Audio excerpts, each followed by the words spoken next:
पिलाने आमे समय और परिवेगर लेखचित्र आगुरी अंकन करिचे।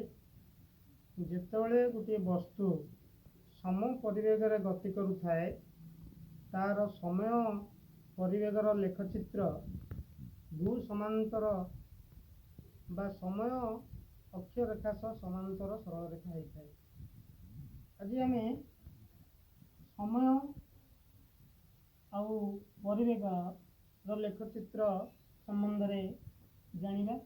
जदि गोटे वस्तु समतरण रे गति करुची ताले तार समय परिवेग लेखचित्र एक तिर्यक सरल रेखा होता है। अर्थात आमे जदि याकू ओरिजिन बा मूल बिंदु तिर्यक सरल रेखा की अंकन करिबा ए क्षेत्र रे कोन हेबो ना यू जार प्रारंभिक परिवेग वस्तुर प्रारंभिक परिवेग यू 0 हो जीवो। 0 हेले आमे यू भी ए आउ टी अर्थात प्रारंभिक परिवेग अंतिम परिवेग त्वरण एवं समय व्यवधान आंक भितर संपर्क निरूपण करने आमको समस्या हम। तेणु आमे मूल बिंदु केबे से तिर्यक सरल रेखा आरंभ करवानी।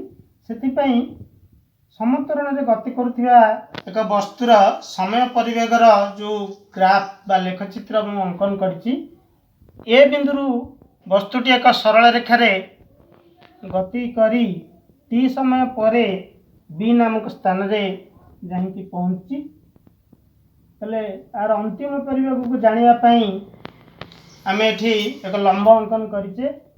आउ एई जो बिंदु ई बिंदु र मूल्य v आउ ए बिंदु र मूल्य u।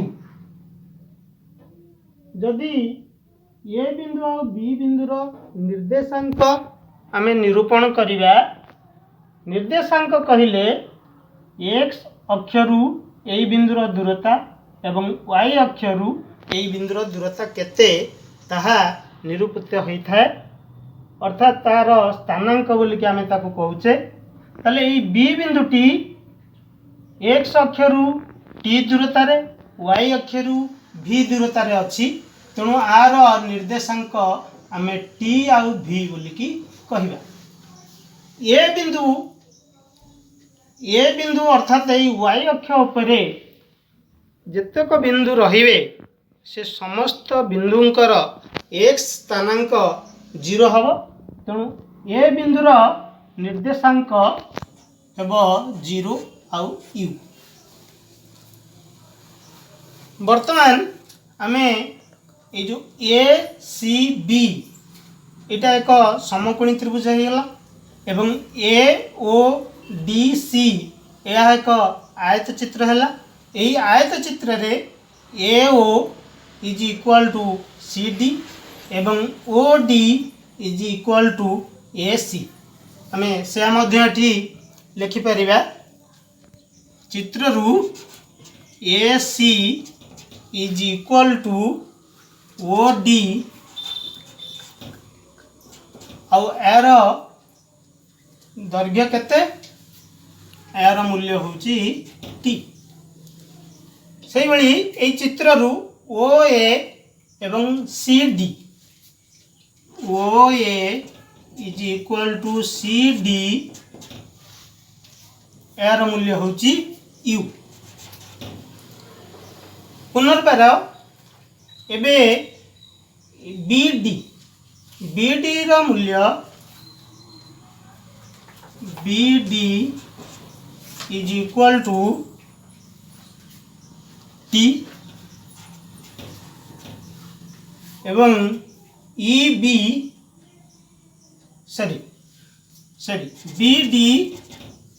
बी डी एटा एक्स अक्षर आर दूरता एक्स अक्षर आर दूरता टी एवं y अक्षर आर दूरता होची d।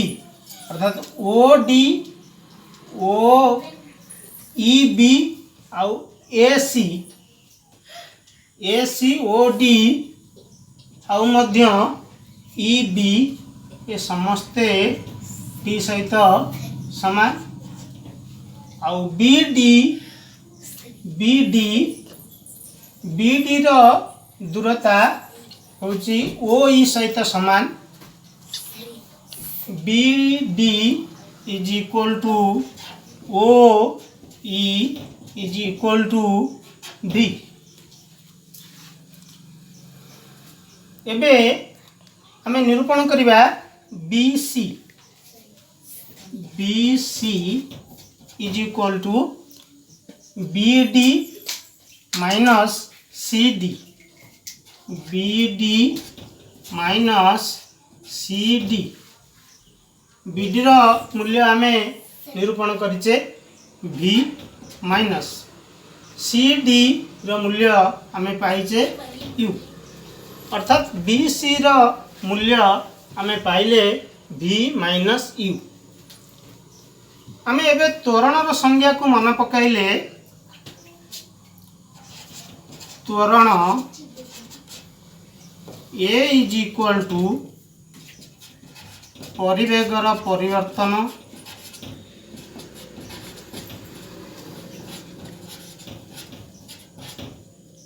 विभक्तक समय व्यवधान। This implies A is equal to परिवेगर परिवर्तन ए BC होची परिवेगर परिवर्तन जोटी BC रो मूल्य हमें पाइचे V माइनस U, अर्थात परिवेगर परिवर्तन BC विभक्तक समय व्यवधान एठी समय व्यवधान AC। This implies A is equal to V minus U by T।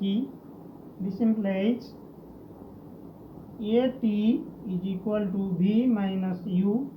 This implies V is equal to U plus AT.